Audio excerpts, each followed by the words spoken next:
Wanted. Roommates to share a spacious 6-bedroom house. No pets. Must be non-smoker. 2 years ago, a Korean-born American woman named Young Sun Kim placed an ad like this in a local newspaper in Panama City, Florida. At the time, Young Sun was going through a terrible divorce and desired companionship to help ease the pain of her ordeal. Young Sun had no idea that her search for roommates would place her in the center of an unsolved mystery.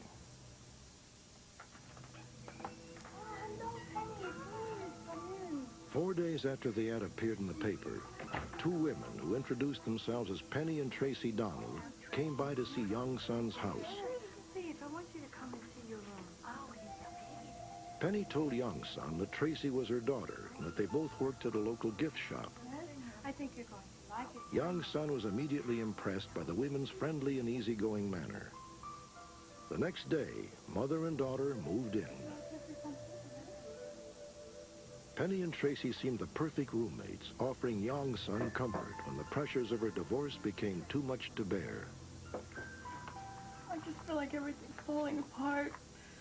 Emotionally, I was crying constantly, and Penny took a place of my mother and Tracy. She's like, to me, my own daughter, and I was attached to them.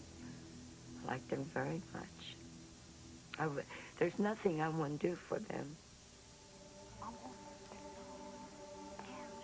A month after moving in, Penny and Tracy persuaded Young Sun to visit friends in the Midwest.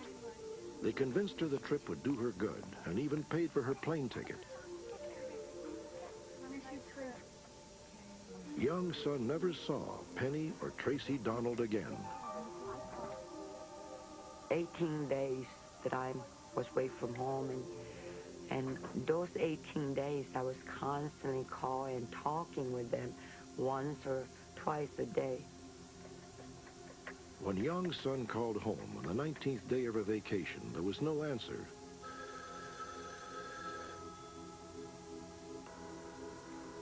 Concerned, she contacted Penny and Tracy's employer and was surprised to learn that the women had not been to work in over 2 weeks. Young Sun's surprise turned to horror when the employer told her about rumors of satanic rituals being performed in her home. And I said, oh my God, that time that I knew something was wrong. So therefore I called the airport. I want to come back home immediately. I thought they got murdered. Young Sun requested a police escort into her home. Jim? Yeah. What can I do for you? Oh, I don't know. I need your help to go in the house because I have 2 roommates. Upon entering the house, Young Sun noticed that things seemed oddly out of place. Penny and Tracy were nowhere to be found. She feared for their lives. Something's very wrong.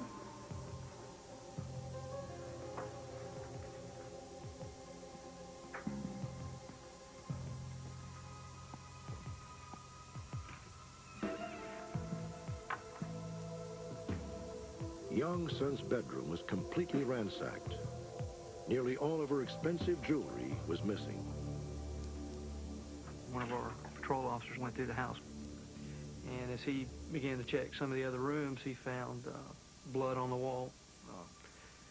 There were some blood drippings on down the wall on some pillows and things like that. Authorities suspect that the blood had come from an animal. On the wall of another room, the number 666 had been written with lipstick. The 666, I think it was just a ploy. I don't know exactly what the motive was behind that, but I don't think it was anything really satanic. Detective Sam Slay determined that Young Sun Kim had not been victimized by a satanic cult, but rather had been conned by her roommates, who had disappeared with an estimated $50,000 in jewelry and other valuables. In reality, Penny and Tracy Donald are not mother and daughter.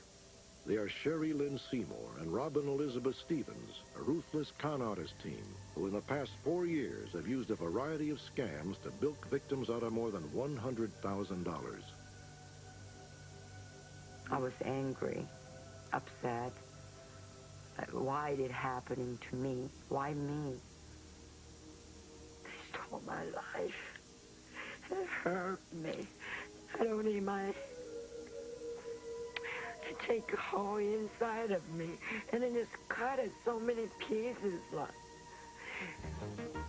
The night of our broadcast, we received several calls from viewers who provided authorities with new and vital information concerning the fugitive conwomen. One intriguing call was entirely unexpected. It came from Sherry Lowe of Wagner, Oklahoma, who identified Robin Stevens as her long-lost sister-in-law, Robin Lowe. Sherry told us that Robin had disappeared in 1987 after telling her family that she was embarking on a cross-country trip with a truck driver. Robin's family never heard from her again and suspected foul play. Oh, yes. Yes, she... On a follow-up broadcast, Sherry Lowe made an urgent appeal for Robin to turn herself in. Robin, whatever it is that you've done, or whatever problems you have had in the last few years, it's nothing that your family is not going to forgive you for. You're forgiven for whatever has happened. Update. 3 days after our progress report, Sherry Seymour and Robin Lowe were arrested by FBI agents just outside of Austin, Texas. At the time of their arrest, the fugitives were making arrangements to purchase a home in the Austin area. Seymour and Lowe have been returned to Florida and are currently awaiting trial. If convicted, they could each receive a maximum of 5 years behind bars.